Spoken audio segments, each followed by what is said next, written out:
Hello audience, আসসালামু আলাইকুম। এ পর্বে আমরা 34 পৃষ্ঠার কাজের সমাধান করব। তো এখানে বলতেছে যদি C equal to set of 2 5 6, D equal to set of 4 5 এবং সি ও ডি উপাদানগুলোর মধ্যে x less than equal y সম্পর্ক বিবেচনায় থাকে, তবে সংশ্লিষ্ট অন্যায়টি নির্ণয় করো। ঠিক আছে, তোমরা যারা এসএসসি পরীক্ষা দেবে কিংবা যারা নবম শ্রেণীতে উঠেছো তাদের জন্য এই অঙ্ক কিন্তু খুবই গুরুত্বপূর্ণ। ঠিক আছে, এই ধরনের অঙ্ক কিন্তু একটা থাকবে পরীক্ষায়। ওকে, তো আমরা লিখে নেব। দেওয়া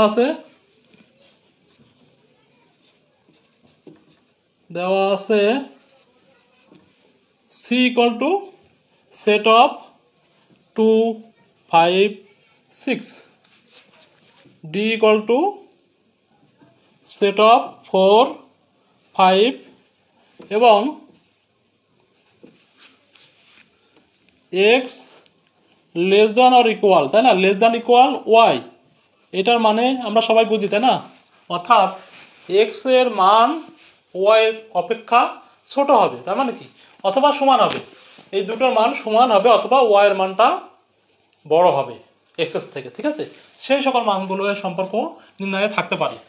তো কি বলতেছে এখানে, সম্পর্ক বিবেচনা থাকে তবে সংশ্লিষ্ট অন্যায় নির্ণয় করতে হবে। তো এখানে দেখো আমাদের অন্যায় কিন্তু দেওয়া নেই। ঠিক আছে, তার আগে আমরা আরেকটু জেনে আসি, একটা অন্যায় হইতে গেলে কি লাগে, ক্রমজোড় লাগে, তাই না। ক্রমজোড়ের দুইটা অর্থাৎ জোড়া জোড়া লাগে, উপাদান লাগে। একটা ক্রমজোড় কিভাবে তৈরি হয় আমরা জানি, এর আগে শিখেছি, তাই না। তো প্রত্যেকটা ক্রমজোড়ের দুইটা উপাদান লাগবে, সেটা হতে হবে একটা এক্স এর উপাদান আর একটা হচ্ছে ওয়াই এর উপাদান। তো এখানে কোনো ক্রমজোড় কিন্তু গঠন করা নেই। আমাদের কি বলা আছে, সি এবং ডি এর মান দেওয়া আছে। ঠিক আছে, তো আমরা প্রথমে ধরি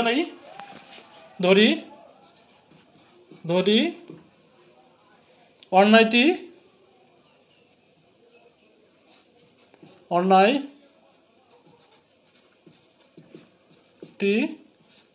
আর বা এস ধরতে পারি, যেহেতু রিলেশন মানে অন্যায়, তো আমরা আর ধরলাম, যে কোনো একটা কিছু ধরলে হবে। তো সত্য মতে আমাদের কি বলতেছে, প্রশ্ন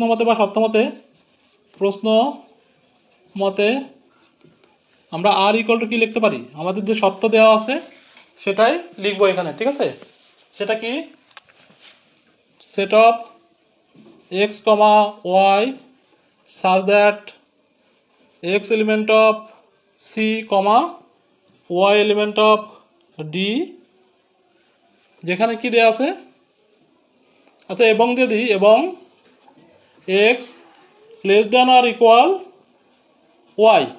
ঠিক আছে, এই শর্তটা মেনটেন করে আমরা প্রথমে ক্রমজোড় তৈরি করব। ক্রমজোড় তৈরি করার পরে অন্যায়টা পেয়ে দেবো। ঠিক আছে, তো ক্রমজোড় পাওয়ার জন্য আমরা কি করব, এখানে সি ক্রস ডি নির্ণয় করব।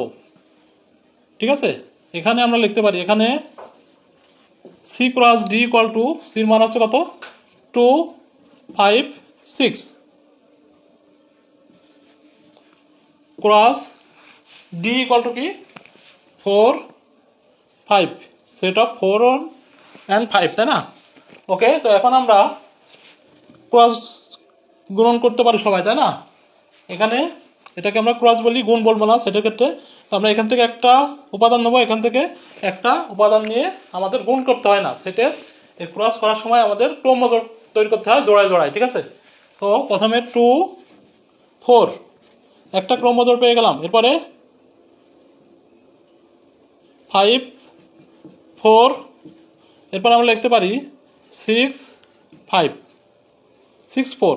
প্রথমে কি করলাম, এই 4 দিয়ে সকল উপাদানগুলো নিয়ে একটা একটা ক্রমজোড় তৈরি করলাম। এরপরে আমরা 5 নেব, অর্থাৎ 2 5 নিয়ে একটা পেলাম, 5 5 নিয়ে আরেকটা পেলাম, এরপরে 6 5 নিয়ে আরেকটা পেয়ে গেলাম। খুবই ইজি, এটা গুণ করার মতো। কি করলাম, 2 4 5 4 6 4 এভাবে করি, 2 5 5 5 6 5। ক্লিয়ার। আবার তুমি চাইলে এখান থেকে একটা নিয়ে এখান থেকে দুইটা এভাবেও করতে পারো, 2 4 2 5 5 4 5 5 6 4 6 5, যেভাবে করো রেজাল্ট কিন্তু একই আসবে। ক্লিয়ার। ওকে, এখন আমরা যে রেজাল্টটা পেলাম, এই রেজাল্টের যে সত্যটা দেওয়া আছে সেই সত্য মতে যে অন্যায়টা পাবো সেটা কি, কিন্তু আমরা লিখে দিই কিন্তু সত্য মতে কি বলেছিল আমাদের, এক্স এর চেয়ে ওয়াই এর মানটা বড় অথবা সমান হবে, ছোট হলে কিন্তু হবে না। ঠিক আছে, তো এখানে ওয়াই মানে কি, এই দ্বিতীয়টা বড় হতে হবে অথবা সমান হতে হবে। তো এটা দেখতে পাচ্ছি আমরা ছোট, এটা নেওয়া যাবে না। এরপরে এটাও ছোট, এরপরে দেখতে পাচ্ছি এটা বড় আছে, এটা সমান আছে, এটাও কিন্তু ওয়াই এর মান কি ছোট, এই তিনটা মান বাদ হয়ে যাবে। সত্য মতে কি লিখতে পারি আমরা, 5,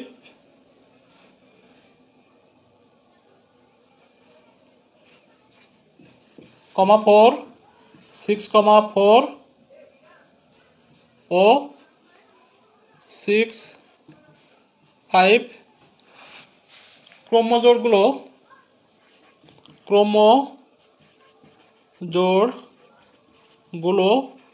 গ্রহণযোগ্য